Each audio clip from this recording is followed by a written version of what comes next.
नमस्कार किसान साथियों, मैं आप सभी का अपने खेत से स्वागत करता हूं। मैंने ये जौ की फसल लगा रखी है और मेथी की फसल भी इसके पास में ही लगा रखी है। फसल की आज मैं अपने खेत में लगी मेथी की फसल और उससे जुड़ी एक गंभीर समस्या पर आपसे बात करना चाहता हूं। मेथी एक अल्प अवधि की दलहनी फसल मसाला फसल है जो कम लागत में अच्छी आमदनी देती है। इसकी जड़ें राइजोबियम जीवाणु के माध्यम से मिट्टी में नाइट्रोजन स्थिरीकरण भी करती हैं, जिससे भूमि की उर्वरकता बढ़ती है। लेकिन इतनी उपयोगी फसल होने के बावजूद अगर जंगली जानवरों से सुरक्षा न हो तो पूरा उत्पादन प्रभावित हो जाता है। मेरे खेत में मेथी की फसल अच्छी बढ़ावर की अवस्था में थी, लेकिन नीलगाय दोबारा चराई के कारण फसल को काफी नुकसान हुआ है। वैज्ञानिक रूप से देखा जाए तो नीलगाय रात में सक्रिय होती हैं और कोमल हरी फसलों को अधिक पसंद करती हैं, जिसमें मेथी जैसी फसलें सबसे पहले प्रभावित होती हैं। अब बात करते हैं कि वैज्ञानिक और व्यवहारिक नियंत्रण उपायों की।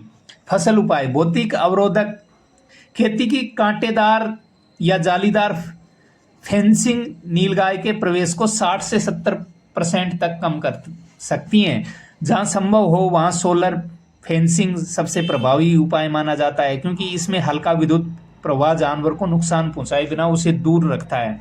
दूसरा उपाय व्यवहारिक नियंत्रण: नीलगाय तेज गंध और अचानक आवाज से डरती हैं।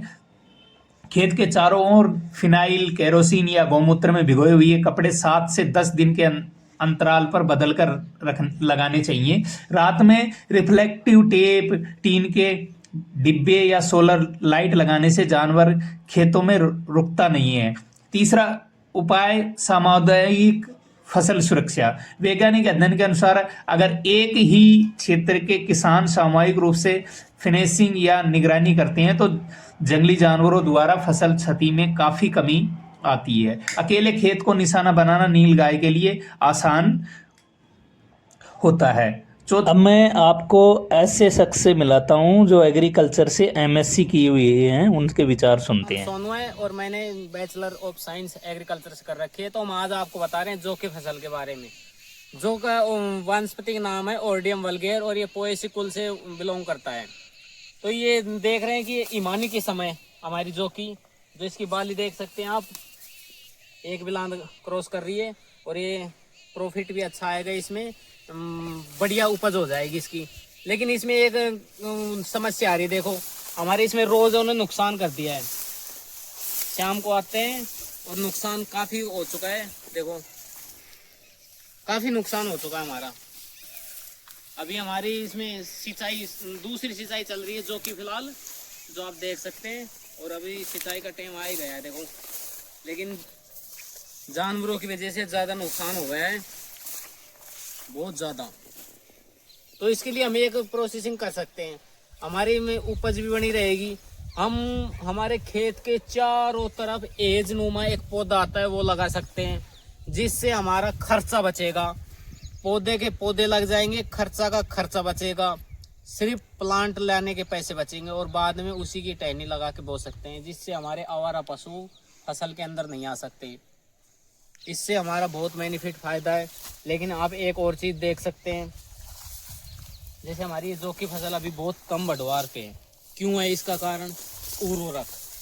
उर्वरक ज्यादा देने से हमारे मिट्टी की उर्वरता क्षमता कम हो जाती है। मिट्टी जल अवशोषण नहीं कर पाती, जड़ों तक जल नहीं पहुंच पाता, जिससे पैदावार में कमी हो जाती है। और किसान भाई सोचते हैं कि हमारी फसल इस बार कम हुई है। कमी का कारण यही है, ज्यादा उर्वरक देते हैं खेतों में। तो कम से कम उर्वरक का उपयोग करें, अपने हो सके इतने। हमारी देसी खाद, जैसे देसी खाद में तो आई गई, जैसे वर्मी कंपोस्ट हो गई। वर्मी कंपोस्ट बनाने की भैया कई वो है, जैसे नाडेप में क्या करते हैं, एक चारों तरफ एक टाटी नुमा संरचना बना लेते हैं और उसके अंदर खाद डाल देते हैं, जिससे हमारी खाद फैल नहीं पाती, उसके न्यूट्रिशन उड़ नहीं सकते इससे बहुत। और एक खड्डा करके उसके अंदर खाद डाल लेते हैं, उससे भी न्यूट्रिशन नहीं उड़ते। वरना न्यूट्रिशन का आस हो जाता है। जैसे खुली जगह में हम रूढ़ी घेरते हैं तो उससे न्यूट्रिशन आस हो जाती है, जैसे सूखता रहता है खाद तो न्यूट्रिशन खत्म हो जाते हैं इससे। तो सबसे अच्छा है कि आप वर्मी कंपोस्ट बनाकर उसका उपयोग करें। वर्मी कंपोस्ट में वैसे ज़्यादा दिन नहीं लगते, 45 डेज में हमारी एक बेड तैयार हो जाती है और पूर्णतः तैयार हो जाती है। नमस्कार साथियों, धन्यवाद।